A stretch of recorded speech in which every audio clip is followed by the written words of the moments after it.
All right. Hello, everyone, and welcome to our video on breast examination. So this one's going to be a bit short and sweet because the actual examination itself is quite quick. We're focusing only on one area, and we're basically just going to go inspection, palpation, no auscultation or percussion needed, naturally. But there's a little bit of context important to understand about this in terms of making sure the patient feels comfortable. So we're going to go over that, and that's also going to help you with other sort of sensitive examinations. And we're also going to go over the main thing that we're looking for from a clinical perspective, which is differentiating benign and malignant breast masses. I think at your level, you shouldn't need to know the differential diagnoses necessarily, whether it's like a cyst or cancer or hematoma or something.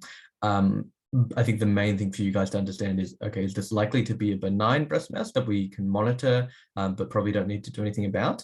Or is it a malignant mass, which we probably do need to get the patient to treatment for? Awesome. Okay, so we have this term that Monash uses called intimate examinations. You get the idea. So any sort of particularly sensitive examination where we use areas which culturally taboo, which people usually keep private, that's going to be potentially quite distressing to the patient. And so we need to do our best to make sure that the patient is comfortable, okay, because their well-being is paramount here. So we have the concept of a chaperone, which is basically a third person in the room with you and the patient, and that's just there in terms of comfort for them. So there's a few different considerations here. So first of all, they may want one or they may not. Some people are actually more uncomfortable with the third person. They're like, I'm happy with the doctor, I trust the doctor, I don't want somebody else there. And so you should always offer a chaperone. So like every single time you should offer them the use of a chaperone.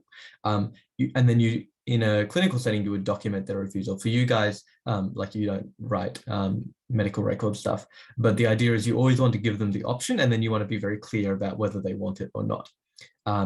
Typically, we use other health practitioners, and nurses are our like go-to for this.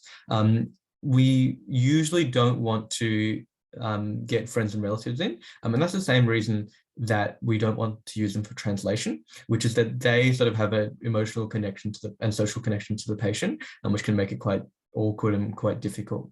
Of course, if the patient, usually for cultural reasons or something like that, or just for personal reasons, if they're like, I want so-and-so there, then you let them do that, okay? And yeah, so this chaperones go for any sort of intimate examination. Breast examinations are the most common ones that this will come up for. Also very important to communicate.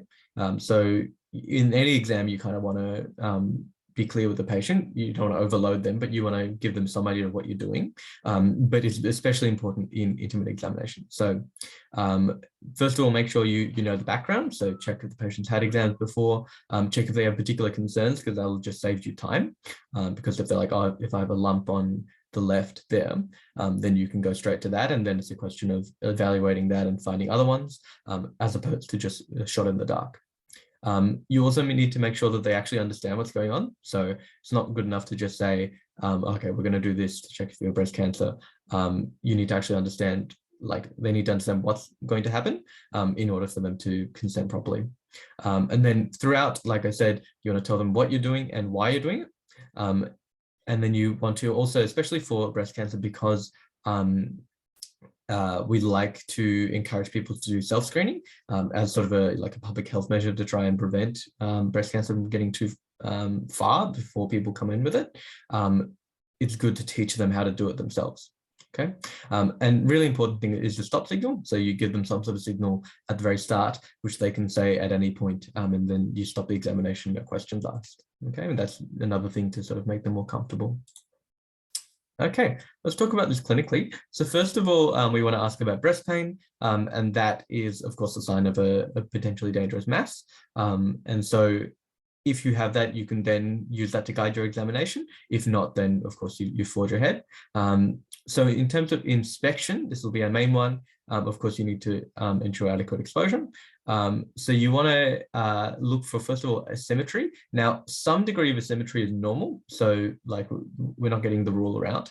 The important thing here is to understand if there's gross asymmetry, and really importantly, if it's changed recently. Okay, so if the patient's like, okay, well, the right breast started growing a few months ago and I've had weight loss at the same time, and night sweats or something like that, then you're starting to really consider, okay, maybe something's going on here.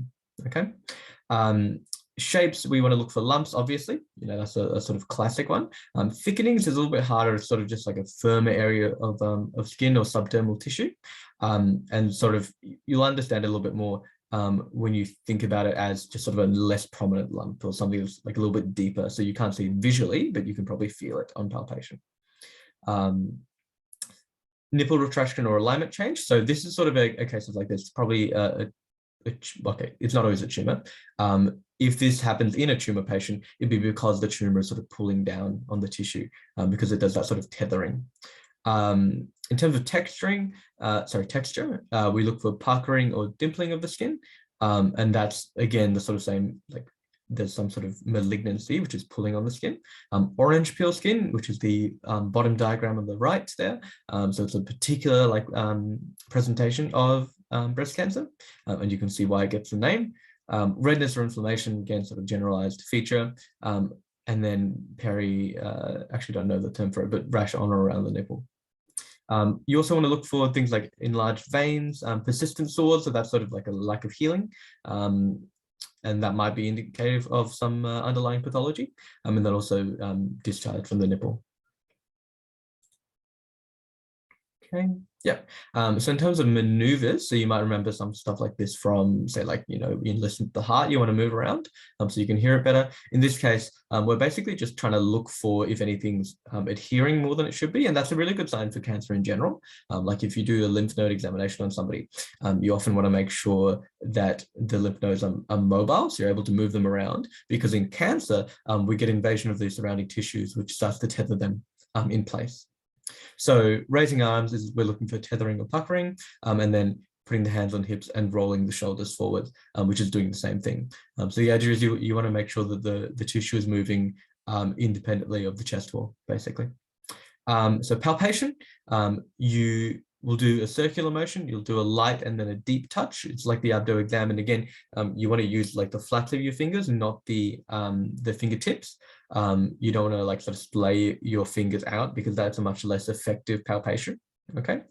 And you always, like the abdo exam as well, you want to slide. So if you lift, so if you go like this, and then you light palpation, deep palpation, and then you go, you lift off. If there's something in the middle there, you missed it, right? So the idea is you want to have sort of continuous coverage, and that way make sure that we're not missing anything, okay? And then so the areas that we want to do this are the breast, and then we also want to look at lymph nodes. So I don't know if you guys have covered lymph nodes per se. In the axilla, we have 5 groups of lymph nodes. So you have the anterior, the posterior, the central, the apical, and then the lateral on your arm. And you want to look at all of those, basically, because it's a metastasis site for breast cancer, and that's really common in existing breast cancer. Once it progresses to a certain stage, so you want to look for that. Okay, and supraclavicular lymph nodes are sort of the next step in that.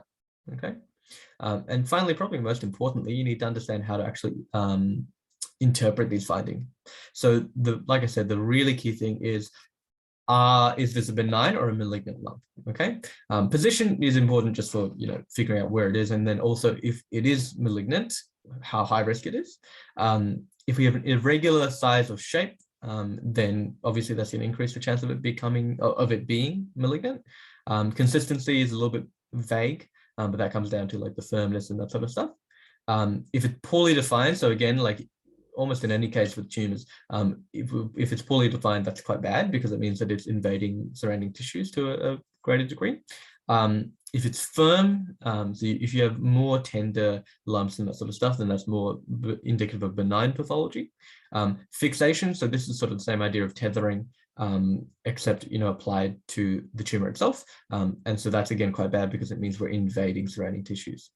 Single or multiple is again sort of a risk thing. Is this patient likely to have just one, or are they going to have they started metastasizing or something? Of course, mets you're going to only be able to find on scans and that sort of stuff. But basically, how far has it progressed? Lack of fever is a big one, because it's the idea of if you don't have a fever, then it's more likely to be, it's less likely to be an inflammatory cause, which is bad, because inflammatory causes are not cancer. That's not to say that a breast lump with fever can't be cancer, but it's just more of it's a probability thing, basically. Amazing.